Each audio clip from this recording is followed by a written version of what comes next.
Hello everyone, welcome to literature lighthouse. I hope कि आप सब ठीक होंगे। आज की क्लास में हम डिस्कस करेंगे रेनेसा मूवमेंट, जो आपके सिलेबस का एक बहुत ही इम्पॉर्टेंट पार्ट है, बहुत ही इम्पॉर्टेंट टॉपिक है। एंड ये वीडियो सभी स्टूडेंट्स के लिए हेल्पफुल है, चाहे वो सब्जेक्टिव एग्जाम दे रहे हों चाहे ऑब्जेक्टिव मोड में एग्जाम दे रहे हों, क्योंकि इसमें मैं सभी मेजर पॉइंट्स को डिस्कस करूंगी। और कैसे रेनेसा स्टार्ट हुआ, क्या इसके रीजंस थे, क्या इसके फीचर्स हैं, और हम लिटरेचर में कैसे इसको देखेंगे, इसकी जर्नी क्या रही, हम इन सभी पॉइंट्स को डिस्कस करेंगे। तो देखते हैं रेनेसा क्या होता है। सबसे पहले आपको पता होना चाहिए कि रेनेसा का मतलब क्या है, ये किस वर्ड से आता है, किस लैंग्वेज की वर्ड से आता है। तो the word renaissance comes from French word renaitre, जिसका मतलब होता है रीबर्थ। यहाँ पे आपको तीन मेजर वर्ड मिलेंगे: रीबर्थ, रिवाइवल, ओके, और इसके अलावा revival of classical learning, revival of art and human values, ये सब आपको मिलेंगे। ठीक है, तो it refers to the rebirth of classical learning, art, literature and human values after the long period of middle age. Middle age जिसे हम dark as भी बोलते हैं, क्योंकि इसमें लिटरेचर बहुत ज़्यादा प्रोड्यूस हुआ नहीं। और ये डार्क एज इसलिए भी कही जाती है क्योंकि इसमें प्लेग आता है। ठीक है, प्लेग बीमारी आ जाती है, जिसके कारण लगभग 2/3 पीपल इनकी डेथ हो जाती है। तो इस समय कोई बहुत ज़्यादा हम देखते हैं लिटरेचर प्रोड्यूस नहीं हुआ, इसलिए इसे डार्क एज बोला जाता है। और इसके अलावा पहले जो मिडीवल एज था या जो मिडिल एज था, उस समय सबसे ज़्यादा बोलबाला था चर्च का। जो भी चर्च या जो रिलीजियस अथॉरिटी जो भी बोल देती थी, उसी को सच मान लिया जाता था, और कोई भी उसको इंटरप्रेट भी नहीं कर पाता था, क्योंकि बाइबल पहले इंग्लिश लैंग्वेज में नहीं थी, वर्नैकुलर लैंग्वेज में नहीं थी। यूजुअली लैटिन में हम देखते हैं, और सब लोगों को लैटिन लैंग्वेज समझ नहीं आती थी। तो इसके कारण बहुत लोग क्वेश्चन नहीं कर पाते थे। लेकिन जब रिनेसा आता है, तो उसके बाद धीरे धीरे बहुत सारे लोगों ने ट्रांसलेट किया, उसको वर्नैकुलर लैंग्वेज में लाया गया, प्रिंटिंग प्रेस आती है, बहुत सारे रीजंस रहते हैं, जिसके कारण अब नॉलेज बहुत लोगों तक स्प्रेड हो जाता है। और जो क्लासिकल लर्निंग है, जैसे पेट्रार्क हो गए, दांते हो गए, इन सब के जो भी बुक्स हैं, जो भी नॉलेज है, उसको रिवाइव किया जाता है आर्ट एंड लिटरेचर में। तो आपको याद रखना है, ये आप 1/3 कर लीजिए, 2/3 मैंने लिख लिया है। ओके, प्लेग आ जाता है और इसको बोला जाता है ब्लैक डेथ, ये आप नोट कर लीजिए। It is known as Black Death. ये 1347 से 1351 के बीच आता है, और लगभग पूरे यूरोप की पॉपुलेशन का 1/3 जो पीपल है या पॉपुलेशन है, वो खत्म हो जाते हैं। और इसका भी जवाब चर्च नहीं दे पाती है, जिसके कारण लोगों के मन में जो भी रिलीजियस अथॉरिटीज है, उनके प्रति जो भरोसा था, जो विश्वास था, जो फेथ था, वो खत्म होने लगता है। धीरे धीरे लोग डाउट करने लगते हैं, और अब लोगों का जो इंटरेस्ट है वो साइंस की तरफ बढ़ने लगता है। लोग अब रैशनल होने लगे, लोग अब लॉजिकल थिंकिंग के हिसाब से सोचने लगे। ओके, तो टाइम पीरियड आपका बहुत इंपॉर्टेंट है। इसी पे बेस देखिए आपके एमसीक्यू भी बनते हैं, तो जो भी मैं आपको आपके लिए अंडरलाइन कर रही हूँ वो आप याद रखेंगे। ये शुरू होता है इटली में, इसकी जर्नी बहुत इंपॉर्टेंट है। ये शुरू होता है इटली में एंड 14th सेंचुरी में शुरू होता है। इसका रीजन क्या होता है शुरू होने का? तो मेन रीजन ये था कि इस समय सुल्तान मोहम्मद सेकंड ने इसकी आप स्पेलिंग देखिएगा, आई थिंक यही है, एक बार स्पेलिंग आप चेक करिएगा। ठीक है, सुल्तान मोहम्मद सेकंड ने, जो कि ऑटोमन एम्पायर से रिलेटेड था, उन्होंने अटैक कर दिया था। ठीक है, और कहाँ पे अटैक किया था? बाइजेंटियम पे। तो बाइजेंटियम एक सेंटर था, एक हब था लर्निंग का, वहां पे अटैक कर दिया था, और कॉन्स्टेंटिनोपल को उन्होंने कैप्चर कर लिया था। इस घटना को हम हिस्ट्री में द फॉल ऑफ कॉन्स्टेंटिनोपल के नाम से भी जानते हैं। और उसके कारण बहुत सारे ग्रीक स्कॉलर्स वो सब इटली भागते हैं, वो चले जाते हैं इटली, और इंग्लैंड तक आने में उन्हें थोड़ा सा टाइम लग जाता है। Late 15th and 16th century तक वो पहुंच पाते हैं, इसलिए इंग्लैंड में रिनेसा लेट स्टार्ट होता है। ये आपको दोनों पॉइंट याद रखने हैं कि स्टार्ट इटली में तो 14th सेंचुरी में होता है, लेकिन आपको पता है उस समय ट्रांसपोर्टेशन के तो इतने साधन थे नहीं। तो जो ग्रीक स्कॉलर्स इंग्लैंड तक आते हैं, तो उन्हें आने में बहुत टाइम लग जाता है। ओके, रीबॉर्न, रीबॉर्न का क्या मतलब है? जैसे हमने पढ़ा कि ये रीबर्थ था, रिवाइवल था, रीअवेकनिंग भी आप कह सकते हैं। तो ये रिवाइवल था किस चीज़ का? Greek and Roman classical learning का, art, architecture, philosophy and literature का, इंडिविजुअलिज्म। ये आपको याद रखना है, पहले इंडिविजुअलिज्म का कॉन्सेप्ट नहीं था। ह्यूमन पोटेंशियल को सेंटर में नहीं रखा जाता था मिडीवल एज में। लेकिन अब बहुत सारे वर्क आते हैं, जैसे आप देखें हैमलेट, या आप देखते हैं इसके अलावा डॉक्टर फॉस्टर्स। तो इसका मेन मेन सेंटर क्या है? It is talking about the main protagonist, main जो एक पर्सन है। इंडिविजुअलिज्म की बात हो रही है, ह्यूमन पोटेंशियल की बात हो रही है। और अब ये देखा जा रहा है कि लोग अपने को जो एक्सप्लोर कर रहे हैं उसको सेंटर बनाया जा रहा है राइटिंग्स का। पहले क्या था सेंटर आपका? मिडीवल एज में पहले फेथ था, रिलीजन था, इस सब की बात होती थी, गॉड, ये सब मुख्य टॉपिक्स रहे हैं राइटिंग्स के। Scientific curiosity and rational thinking, तो यह बहुत सारी इनोवेशन होती है इस एज में। जैसे कि आप देखिए कोपरनिकस की थ्योरी आती है, उसके अलावा गैलीलियो का भी नाम आता है इसमें। तो बहुत सारी इन्वेंशन होती है, ये आपको याद रखना है। अब रिनेसां स्टार्ट क्यों हुआ? मैंने आपको बताया, फॉल ऑफ कॉन्स्टेंटिनोपल 1453 में सुल्तान मोहम्मद ने अटैक किया था और कॉन्स्टेंटिनोपल को सीज कर दिया था एक तरीके से। आप देखें इस समय ये प्रेजेंट डे में ये जो जगह है ये टर्की में है, ये आप लिख सकते हैं। और यहाँ पे जो ग्रीक स्कॉलर्स थे वो माइग्रेट होते हैं इटली में, और उन्होंने अपने साथ क्लासिकल मैन्युस्क्रिप्ट लाई थी, जैसे प्लेटो की, एरिस्टोटल की, होमेर की, वर्जिल की, दांते की, इन सब की मैन्युस्क्रिप्ट अपने साथ रखी थी। और फिर इस तरह नॉलेज जो एक जगह था, Constantinople, that was the hub of learning, यहाँ से नॉलेज अब स्प्रेड होने लगता है। और इससे जो लोगों का इंटरेस्ट रहा क्लासिकल नॉलेज में वो भी रिवाइव होता है। ओके, दूसरा रीजन ये है डिक्लाइन ऑफ फ्यूडलिज्म। तो फ्यूडलिज्म के डिक्लाइन के कारण मिडिल क्लास का राइज होता है, growth of cities and trade भी होता है, एंड पीपल ने क्वेश्चन किया था रिजिड मिडीवल सोशल स्ट्रक्चर पे। ठीक है, इसके अलावा पीपल ने रिलीजन पे, चर्च पे भी क्वेश्चन किया था। रोल ऑफ पैट्रन, ये आपको याद रखना है, क्योंकि पहले के टाइम पे पैट्रन्स का रोल बहुत ज़्यादा रहा है। तो बहुत सारी वेल्दी फैमिलीज, जिसमें एक नाम है मेडिसी फैमिली का, इटली में थी, इन्होंने आर्टिस्ट एंड स्कॉलर्स को काफ़ी सपोर्ट किया, तो जिसकी वजह से नॉलेज और स्प्रेड होता है। किंग्स एंड नोबल्स, इन्होंने एनकरेज किया लर्निंग एंड आर्ट को, तो जिससे जो भी लर्निंग है वो और इंक्रीज होती है इस एज में। नेक्स्ट पॉइंट है इन्वेंशन ऑफ प्रिंटिंग प्रेस। तो ये आपको याद रखना है, इंग्लैंड में तो प्रिंटिंग प्रेस लाते हैं विलियम कैक्सटन 1476 में, लेकिन इसके पहले प्रिंटिंग प्रेस आ जाती है जर्मनी में, और कौन लाते हैं? गुटेनबर्ग। आप नाम लिख सकते हैं, 1440 में लगभग आप कह सकते हैं गुटेनबर्ग जर्मनी में लाते हैं प्रिंटिंग प्रेस। तो ये दोनों पॉइंट कई बार पूछा जाता है। फर्स्ट प्रिंटिंग प्रेस कब होती है? तो ये 1440 में लगभग होती है, या आप एक बार इसको डेट और देखिएगा। ठीक है, एंड जब कैक्सटन की बात होती है तो 1476 में ये इंग्लैंड में, लंदन में प्रिंटिंग प्रेस इस्टेब्लिश होती है।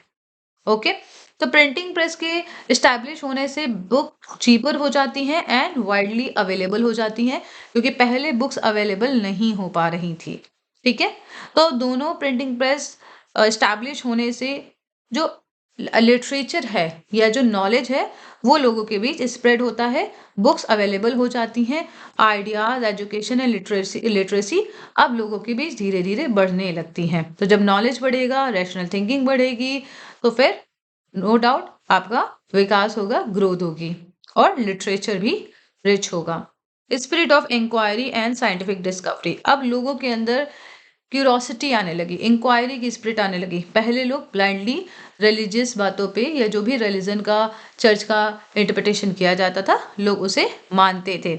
लेकिन अब जैसा मैंने बताया, लोगों को डाउट होने लगा था रिलीजियस अथॉरिटीज पे, क्योंकि जब प्लेग आया तो कोई भी चर्च कुछ भी नहीं कर पाया, तो इससे लोगों के मन में डाउट होने लगा।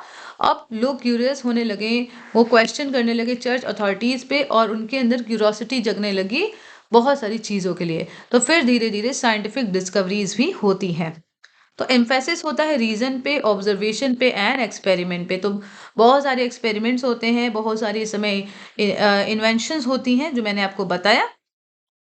How did the Renaissance start, ये आपको याद रखना है। मैंने आपको बताया सबसे पहले इटली में स्टार्ट होता है, स्पेशली कुछ सिटीज में जैसे फ्लोरेंस में, वेनिस में और रोम में।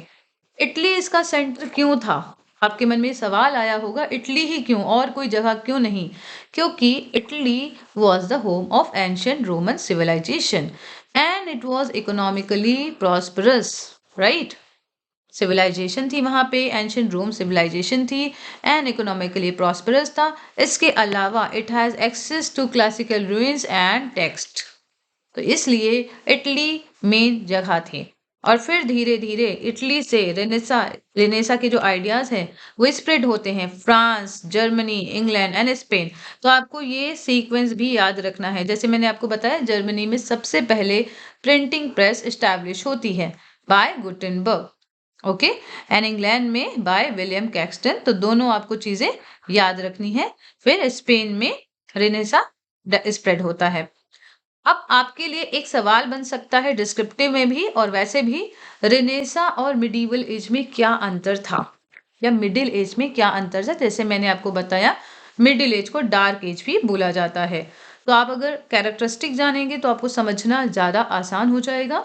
मिडिल एज थी गॉड सेंटर्ड, रिलीजियस चीजें, रिलीजियस बातें, गॉड, ये सब सेंटर में था। थियोसेंट्रिक थी middle age, okay. Nobody could question on anything, on the existence of God or over the interpretation of the text, Bibles by the religious authorities. तो कई बार miss interpretation के माध्यम से लोगों को मिसगाइड भी किया जाता था, ठीक है। फेथ ओवर रीजन, इस समय फेथ ज्यादा प्रोमिनेंट था मिडिल एज में। रीजन आपकी क्या, किसकी कैरेक्टरिस्टिक है? रीजन आपकी कैरेक्टरिस्टिक है रेनेसा की। Third thing, Latin was in dominance, Latin language का डोमिनेंस था। और जो इंग्लिश लैंग्वेज थी या वर्नाकुलर लैंग्वेज, इनका इतना बोलबाला नहीं था। फोर्थ थिंग, कलेक्टिव आइडेंटिटी, मतलब इंसान की कोई इंडिविजुअल आइडेंटिटी नहीं थी, कलेक्टिव आइडेंटिटी पे ज्यादा जोर दिया जाता था। मैन के एग्जिस्टेंस पे या मैन की इंडिविजुअल जो भी चीजें हैं उनको फोकस नहीं किया जाता था। इसलिए ना ही क्यूरोसिटी को जगह दी गई, ना ही इन्वेंशंस हुई, ना ही कोई इनोवेशन हुआ, ना ही कोई एक इंडिविजुअल आइडिया आता है उस एज में। नेक्स्ट पॉइंट है चर्च अथॉरिटी। तो चर्च बहुत सुपीरियर रहा है इस एज में, चर्च की अथॉरिटी ही मेन रही है। तो आपको ये चीजें याद रखनी है। इसके अलावा फ्यूडलिज्म भी काफी प्रोमिनेंट फीचर रहा है इस एज का। बट अब अगर रेनेसा की बात करें तो रेनेसा में क्या होता है? Renaissance was man centred, humanistic ideology रही है रेनेसा की। तो ह्यूमनिज्म क्या होता है?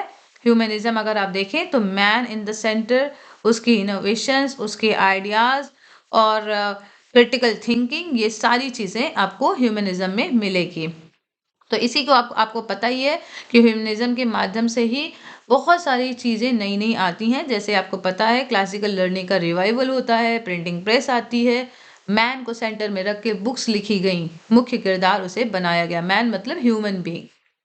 रीजन एंड एक्सपीरियंस, तो इस पे ज्यादा फोकस होता है। पहले फेथ था, लेकिन अब रेनेसा में फेथ नहीं प्रोमिनेंट है, रीजन प्रोमिनेंट है। वर्नाकुलर लैंग्वेज, तो ये आपको याद रखनी है, वर्नाकुलर लैंग्वेज का यहाँ पे प्रोमिनेंस रहा है। अब जो भी बुक्स रही हैं, रिलीजियस बुक्स जैसे बाइबल या अदर बुक्स जो भी रही हैं, उनका ट्रांसलेशन होने लगा है। तो पहले कोई भी ट्रांसलेशन नहीं था, पर इस एज में ट्रांसलेशन रहा है, जिससे जो भी कॉमन पीपल रहे हैं उनके बीच भी नॉलेज स्प्रेड होता रहा। इंडिविजुअलिज्म, तो इंडिविजुअलिज्म मतलब व्यक्ति की पर्सनल या जो एक इंडिविजुअल आइडेंटिटी है उस पे जोर दिया गया, उसके नेचर पे, उसकी कैरेक्टरिस्टिक पे, इन सभी पे जोर दिया जाता है इस एज में। क्वेश्चनिंग अथॉरिटीज, तो रिलीजियस जो भी अथॉरिटीज हैं उन्हें क्वेश्चन किया जाता है, जैसे चर्च है, इन सब पे क्वेश्चन किया जाता है, गॉड के एग्जिस्टेंस पे क्वेश्चन किया जाता है। तो आई होप कि आपको यहाँ तक क्लियर हो रही हैं चीजें। अब देखते हैं कैरेक्टरिस्टिक या फीचर्स ऑफ रेनेसा, ये बहुत इंपॉर्टेंट पॉइंट है। यहाँ से आपके जितने भी एमसीक्यू हैं वो सारे बन जाएंगे अभी तक जितना भी हमने डिस्कस किया है। तो humanism was the core philosophy of the Renaissance. Humanism का मतलब क्या है? It focuses on human dignity, emotions, intellect and potential. जैसे मैंने अभी आपको दो वर्क बताए। इसके अलावा अगर आप शेक्सपियर के वर्क देखें, शेक्सपियर के जो मेन प्लेज रहे हैं, हॉकम जो रहा है, राइट। हॉकम मतलब Hamlet, Othello, King Lear and Macbeth, ये सभी पार्टिकुलर एक कैरेक्टर पे फोकस कर रही हैं। इसके अलावा और जो भी वर्क आए हैं इस एज में, सभी ने कहीं ना कहीं ह्यूमनिज्म को ही सेंटर में रखा है। मतलब थियोलॉजी मेन नहीं रही है। स्टडी ऑफ ह्यूमैनिटीज, ह्यूमैनिटीज मतलब लिटरेचर, हिस्ट्री, फिलोसफी, इन सब का रिवाइवल होता है और इन सब की स्टडी की जाती है। अगर आप देखें तो आपको लिटरेचर में, जैसे मैंने आपको बताया, बहुत सारे classical writer, for example Aristotle, या आप देखें ओविड, होरेस, सिनेका, इन सब के लिटरेचर का आपको रिवाइवल मिलेगा। इसके अलावा फिलोसफी में आपको प्लेटो, अरिस्टोटल, सोक्रेटिस, इन सब के वर्क का रिवाइवल आपको इस एज में मिलेगा। ओके। इसके अलावा अगर मैं आर्ट की बात करूँ तो बहुत सारे जो पेंटर्स हैं वो इस एज में आते हैं। ओके। इंडिविजुअलिज्म, इंडिविजुअलिज्म मतलब क्या होता है? इंडिविजुअल टैलेंट पर फोकस करना। इंडिविजुअल टैलेंट को अब एक अचीवमेंट के तौर पे देखा गया, या अचीवमेंट जो भी इंडिविजुअल की रही है उसको, उसकी एकम्प्लिशमेंट को सेलिब्रेट किया जाता है। पहले ऐसा कुछ भी नहीं था। Writers and artist sought personal fame. Okay. तो जो राइटर्स एंड आर्टिस्ट है उन्होंने अब पर्सनल फेम भी देखी। पहले कलेक्टिव आइडेंटिटी रहती थी। Self expression became more important. तो ये भी आपको याद रखना है कि इस एज में इंडिविजुअलिज्म में, जिसमें सेल्फ एक्सप्रेशन काफी इम्पॉर्टेंट रहा है। अब हम देखते हैं next point, revival of classical learning. तो आप देखते हैं रिवाइवल ऑफ क्लासिकल लर्निंग में क्या रहा? Study of Greek and Roman text, जैसे मैंने अभी आपको बताया। इसके अलावा influence of classical mythology and history. Next is use of classical forms and themes. तो बहुत सारे क्लासिकल फॉर्म्स जो रहे हैं, जैसे आप देखें एपिक कन्वेंशंस, या उसके अलावा आप देखें ट्रेजेडीज, तो इन सबको रिवाइव किया जाता है और इस एज में भी उन्हीं वर्क के स्टाइल में यहाँ पे लिटरेचर आपको प्रोड्यूस होता दिखा। ठीक है। तो ये चीजें आपको याद रखनी है।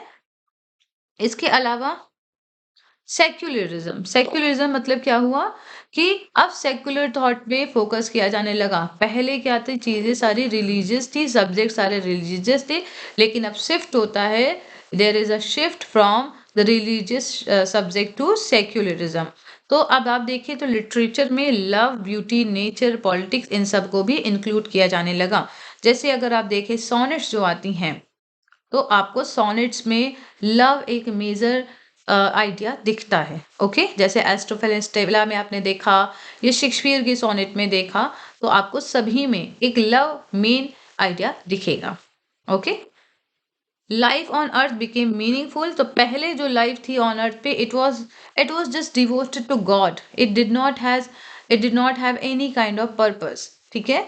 लेकिन जब रेनेसा में आप देखें तो लोग अपने लाइफ का एक पर्पस ढूंढने लगे, लोग अपने लाइफ का मीनिंग ढूंढने लगे।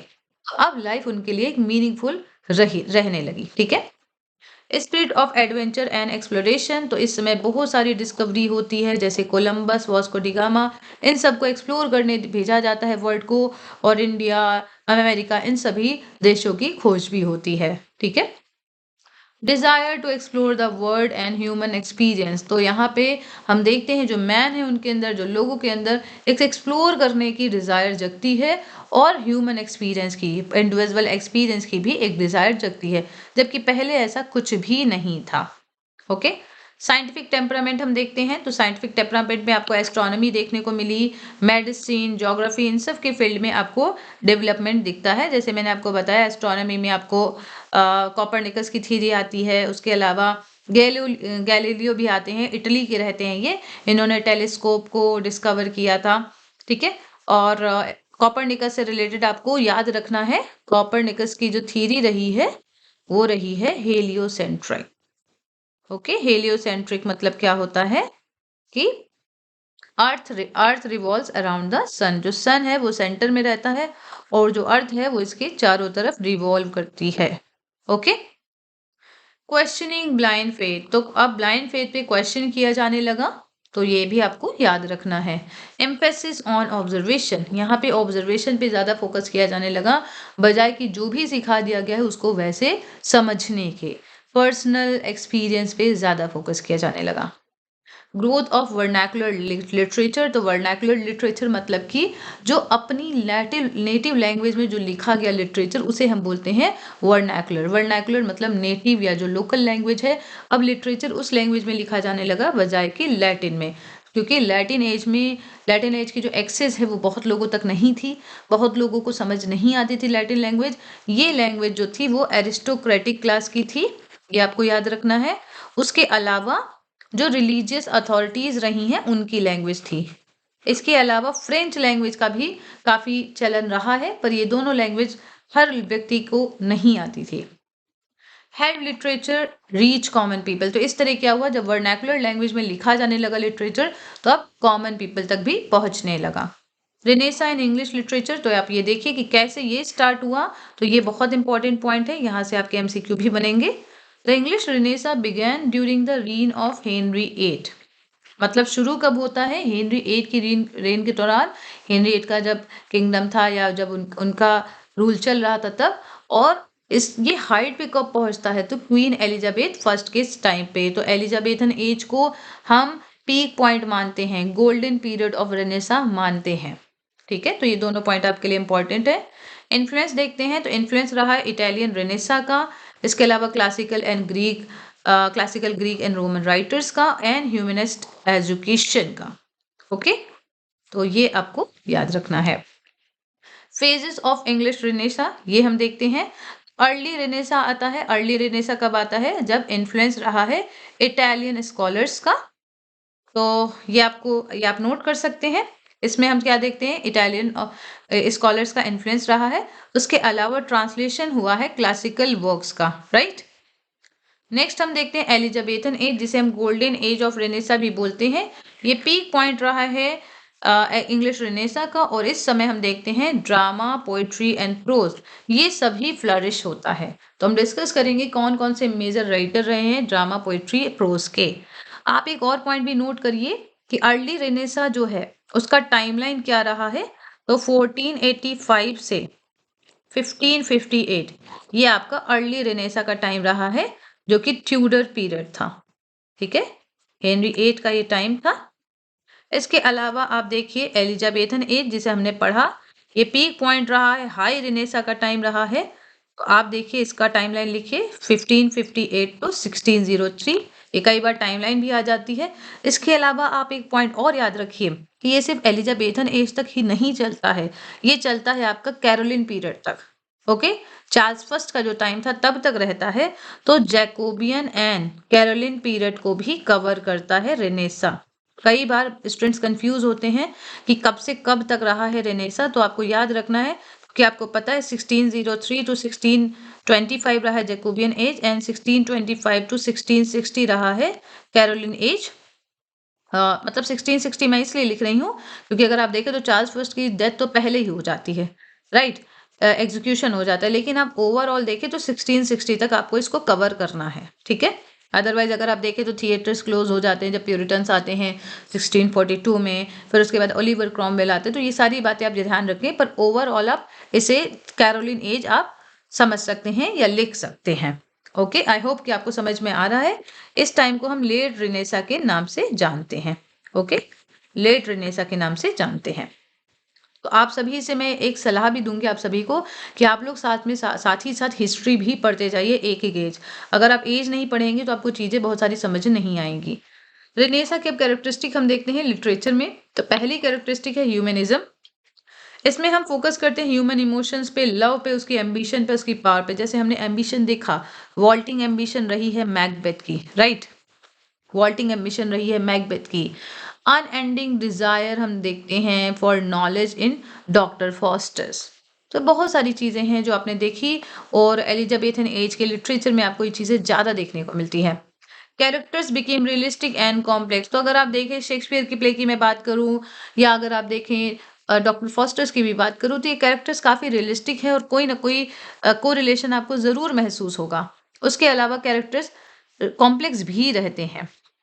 ओके, इंडिविजुअलिज्म आप देखते हैं, इंडिविजुअलिज्म तो इसमें हीरोज की पर्सनल डिजायर्स रहती हैं, पर्सनल कॉन्फ्लिक्ट्स। तो आपने जितने भी कैरेक्टर देखे, हैमलेट में भी आप देखते हैं इनकी पर्सनल डिजायर होती है, इनके पर्सनल कॉन्फ्लिक्ट होते हैं। ओके, वो कहते हैं कि क्या मैं रिवेंज लूं या ना लूं, या मैं कैसे करूं। Okay, to be or not to B, ये जो पॉइंट आता है ये कहीं ना कहीं बहुत इंपॉर्टेंट पॉइंट रहा है, to be or not to be. Okay, strong sense of self, ये हमें देखने को मिलता है इंडिविजुअलिज्म में कि स्ट्रॉन्ग सेंस ऑफ सेल्फ, एक व्यक्ति की जो पर्सनल आइडेंटिटी है कहीं ना कहीं हमको वो बहुत स्ट्रॉन्ग दिखी इस समय के लिटरेचर में, या जो मेजर कैरेक्टर का पोर्ट्रेयल रहा है उसमें। क्लासिकल इन्फ्लुएंस देखते हैं तो use of classical myths, legends and forms, ये हमें देखने को मिला। मतलब क्लासिकल जो भी मिथ्स रही हैं, जैसे आप देखिए ओविड के मेटामॉर्फोसिस, उसका आपको इन्फ्लुएंस कहीं ना कहीं आपको लिटरेचर में देखने को मिला है, या जो भी लीजेंड रही हैं, जो भी फॉर्म्स रहे हैं। जैसे आप देखिए सोनेट, सोनेट एक इटली से ये फॉर्म आता है ना। लेकिन आप देखें तो इंग्लिश लिटरेचर में सोनेट का काफी प्रोमिनेंस रहा है, स्पेशली इन एलिजाबेथन एज। तो सोनेट कैसे आती है, कहाँ से आती है, कौन लाता है उसे, पेट्रार्कन सोनेट से कैसे चेंज आता है, ये सब आपको पता होना चाहिए। Imitation of Greek and Roman writer, तो ग्रीक एंड रोमन राइटर का इमिटेशन होता है। तो मैंने अभी कई सारे राइटर्स का नाम बताया, ये आपको पता होना चाहिए। जैसे पेट्रार्क रहते हैं, पेट्रार्क हालांकि इटली से रहते हैं, ठीक है, तो इनका इमिटेशन नहीं होता, सॉरी।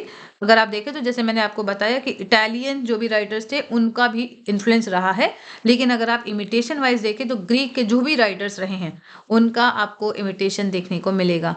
रोमन जो भी राइटर रहे हैं उनका आपको इमिटेशन देखने को मिलेगा। तो आई होप आपको क्लियर है ये।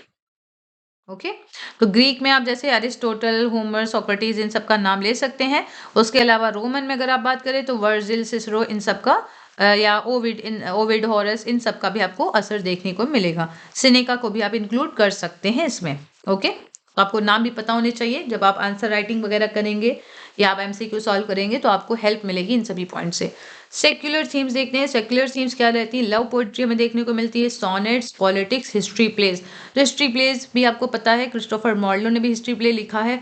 कौन सा प्ले लिखा है ये आपको याद रखना है, क्योंकि कई बार लोग शेक्सपियर एंड क्रिस्टोफर मार्लो दोनों में कंफ्यूज हो जाते हैं। एंड शेक्सपियर ने तो काफी हिस्टोरिकल प्ले लिखे ही हैं। Less dominance of religious themes, तो हमें इस एज में रिलीजियस थीम्स बहुत ही कम देखने को मिलती है, ना के बराबर। ओके, रिचनेस ऑफ लैंग्वेज, तो हमें इस एज में वोकैबुलरी का एक्सपेंशन काफ़ी देखने को मिलता है, क्योंकि बहुत सारी लैंग्वेज है, जैसे फ्रेंच या लैटिन जो भी लैंग्वेज है, वहाँ से बहुत सारे वर्ड यहाँ पे हमको इंग्लिश में देखने को मिलते हैं। तो जब आप वर्ड कोई भी पढ़ते हैं और आप उसका ओरिजिन पढ़ते हैं तो आप ज़्यादातर देखते होंगे कि ये लैंग्वेज ग्रीक लैंग्वेज से ये वर्ड आया है, या लैटिन से आया है, या फ्रेंच से आया है। तो ऐसा क्यों है, क्योंकि बहुत सारे इंग्लिश में जो हमारे वर्ड्स हैं वो इंग्लिश के ओरिजिन के नहीं रहे हैं, उनको कहीं ना कहीं से अडॉप्ट किया गया है या लिया गया है। ठीक है, experimentation with style and form, तो अभी मैंने आपको एग्जांपल दिया सोनेट का ही, कि बहुत सारे चेंजेस आते हैं सोनेट में। इसके अलावा अगर आप ओड देखें, बहुत सारे लिटरेरी फॉर्म्स हैं, उसमें थोड़ा सा चेंज होता है और एक नई स्टाइल आपको देखने को मिलती है।